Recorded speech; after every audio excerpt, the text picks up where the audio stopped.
Pakiulit nga yung sinabi mo ulit kanina. Tumatayo siyang magulang mo. Opo. Okay. Kasi pag-aalis po ng mom ko, yun, yung pagdating niya po, kakaalis lang If po. I may, Senator Sherwin, bakit ka naiiyak, Miss Cassandra?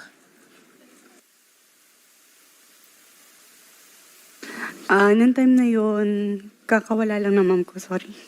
Nawala as in nag-disappear sila or namatay sila? Namatay mom ko. And then yun yung panahon na dumating si Duan Renwu. Senator Sherwin. Okay. Well, kami ay nakikidalamhati sa iyo at sa pagkawala ng iyong mother. Pero tama ba nawala ang iyong mother?